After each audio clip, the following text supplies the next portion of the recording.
Have you ever met someone who laughs, but their eyes don't? Someone who stays calm in chaos, doesn't complain, doesn't panic. And when you ask, "Are you okay?" they say, "Yeah, I'm fine." But it feels like they've been carrying something heavy for a long time. Here's the psychology of people who have gone through too much. 1. They look strong because they had no choice. When life hits you over and over, your brain adapts.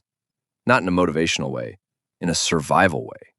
This is resilience, but it's also conditioning. When stress becomes normal, calm stops feeling natural.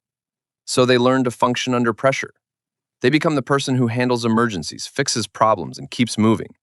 And everyone applauds their strength, without realizing it was built from pain, not confidence. 2. They struggle to feel safe when things are peaceful.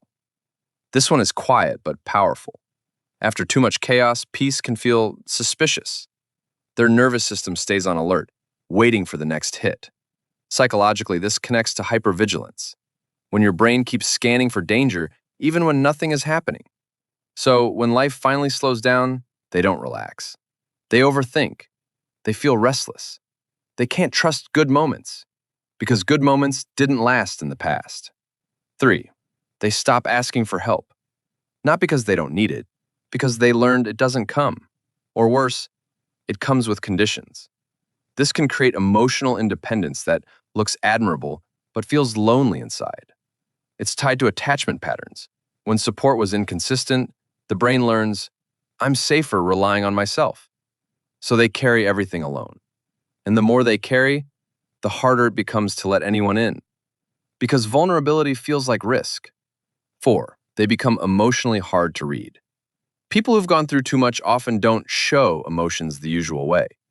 Not because they don't feel, because they feel too much. So they numb, they shut down, they go quiet. This is a form of emotional regulation, sometimes called emotional suppression. It protects them from breaking down, but it also disconnects them from others. They might look cold when they're actually just trying to stay in control. Quick pause. If you like these deep psychology breakdowns, I made a longer video called 50 Psychological Triggers That Control Your Life. It's linked in the description, and it connects perfectly with why we react the way we do after stress, pain, or pressure. 5. They develop a strange mix of empathy and detachment. This is the paradox. People who've suffered often become incredibly compassionate. They notice pain fast. They understand people deeply. They give the kindness they wish they had received. But at the same time, they can detach quickly. They don't beg. They don't chase. They don't tolerate disrespect for long. Because when you've been through too much, you stop romanticizing people. You see patterns. You sense danger early. That's emotional intelligence, shaped by experience.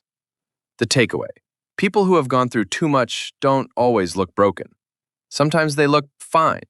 Sometimes they look strong. Sometimes they're the funniest person in the room. But strength isn't always a personality. Sometimes it's a scar. So if you recognize yourself in this, be gentle with your nervous system. You didn't become this way for no reason. And healing doesn't mean forgetting what happened. It means learning how to feel safe again. If this video made you feel understood, hit like, subscribe to Human Codex, and check out our other videos on human behavior and emotional survival. And if you want the deeper dive, 50 Psychological Triggers That Control Your Life is linked in the description. And I'll put it on the end screen too. Catch you in the next one.